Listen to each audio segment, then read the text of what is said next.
ओम नमः शिवाय। महाशिवरात्रि के दिन भगवान शंकर की पूजा अवश्य करनी चाहिए। महाशिवरात्रि के दिन व्रत रखने से और भगवान शिव की पूजा करने से व्यक्ति के सभी मनोकामनाएं पूर्ण होती है। इस दिन व्रत के साथ ही व्रत कथा अवश्य सुननी चाहिए, इससे व्रत पूर्ण माना जाता है।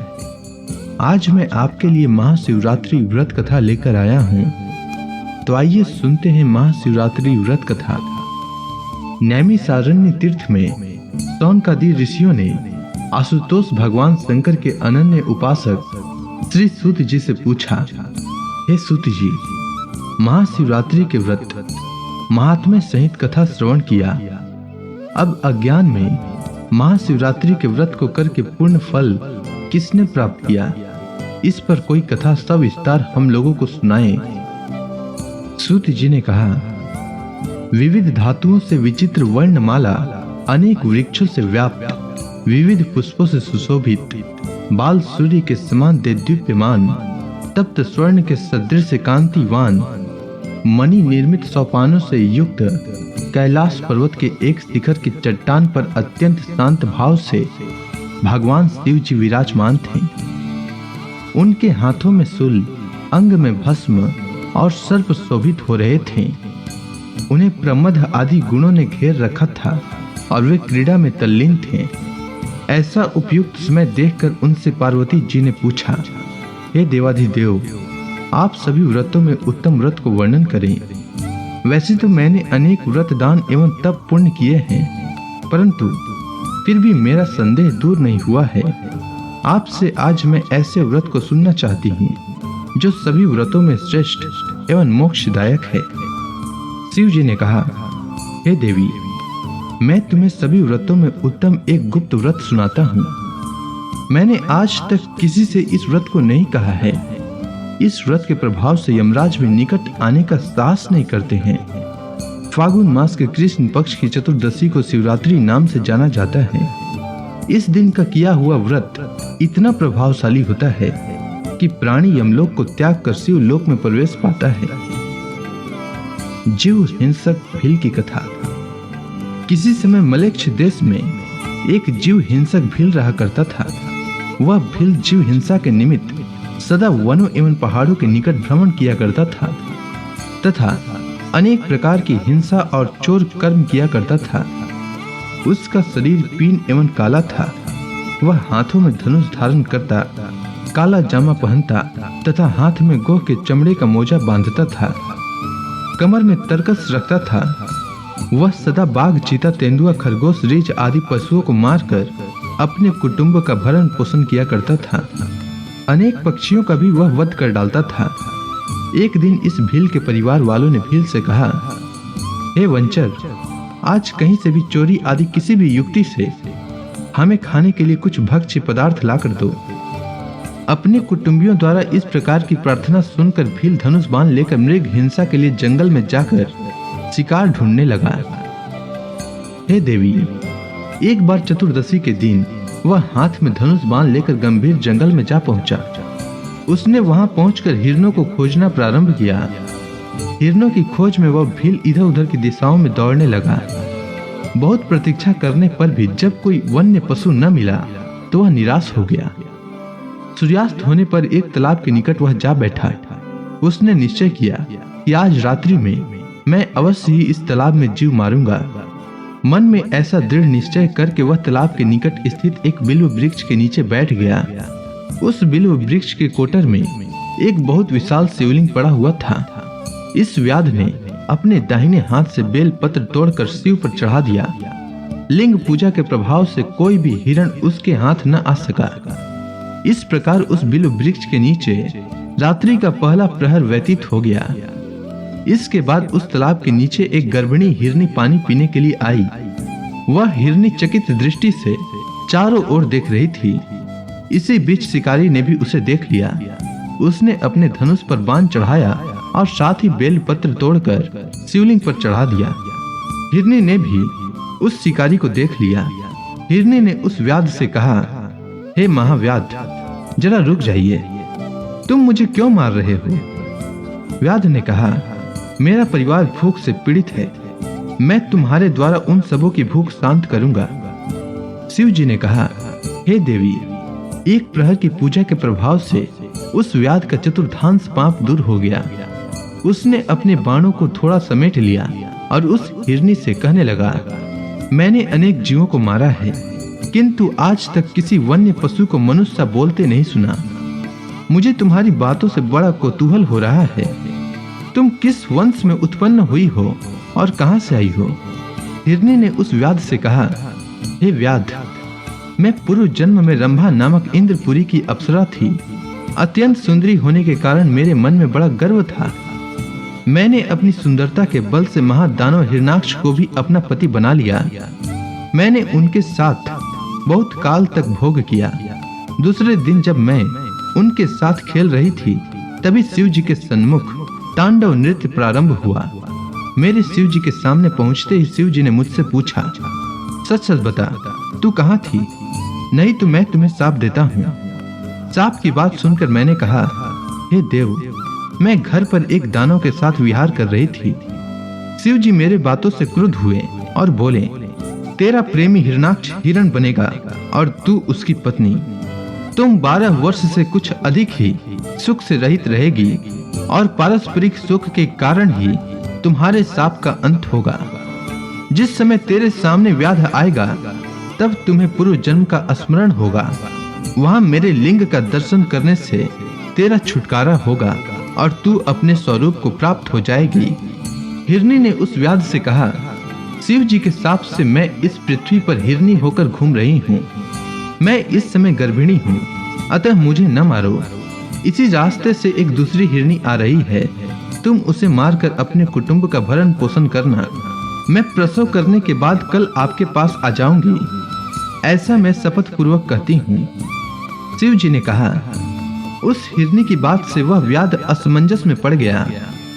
फिर कुछ सोचकर उससे दूसरे दिन आने का वचन लेकर उसे छोड़ दिया।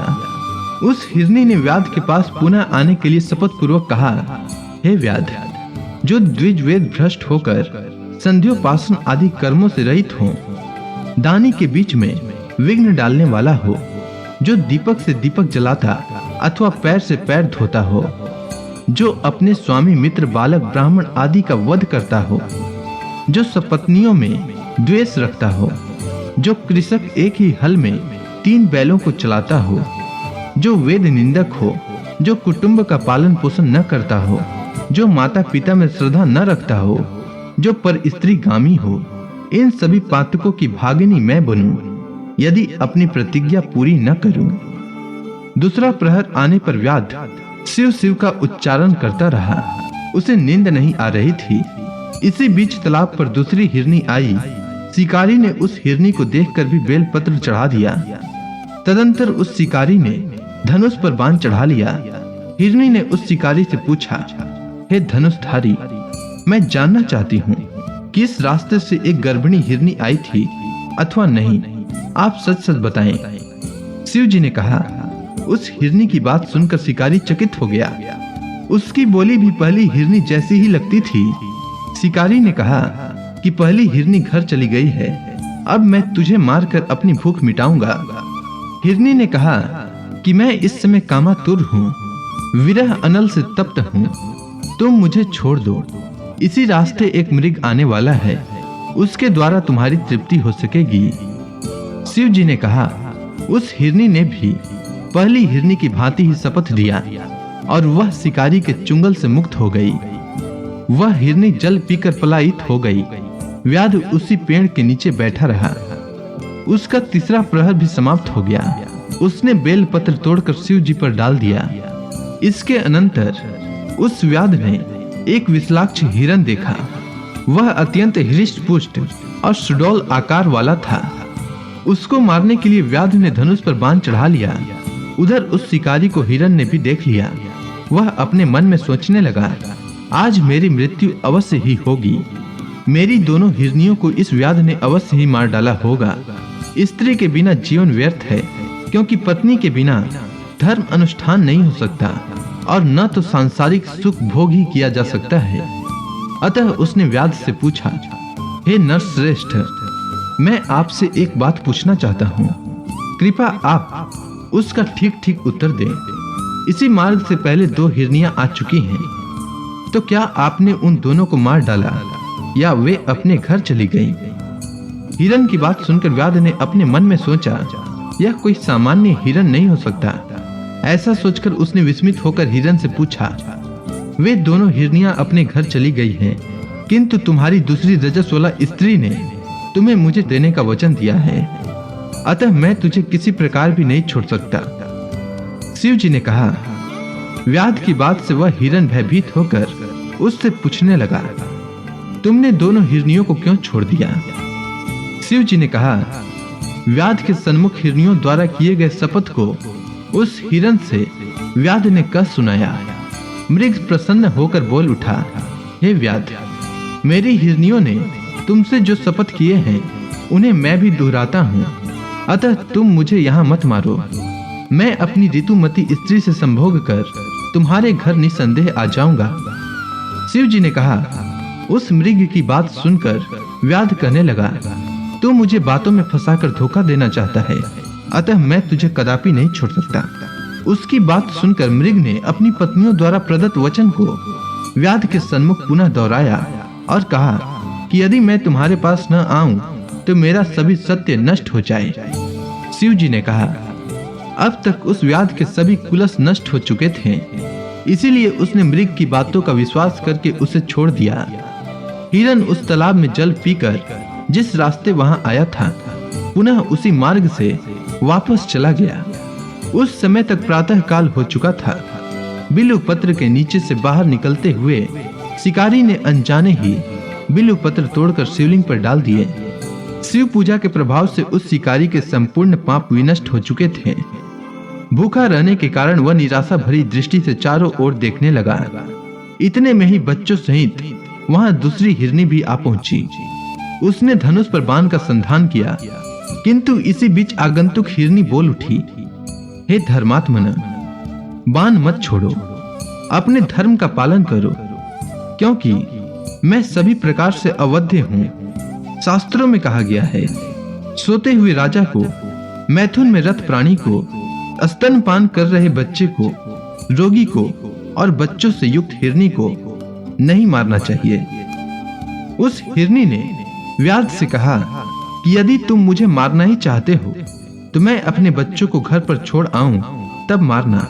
यदि मैं न आऊं तो उसी पाप की भागनी बनूं जिससे स्त्रियां स्वपति को त्याग कर पर पुरुष में आसक्त होने पर बनती है। शिव जी ने कहा, व्याध से मुक्त होकर वह हिरनी अपने बच्चों को लेकर घर चली गई।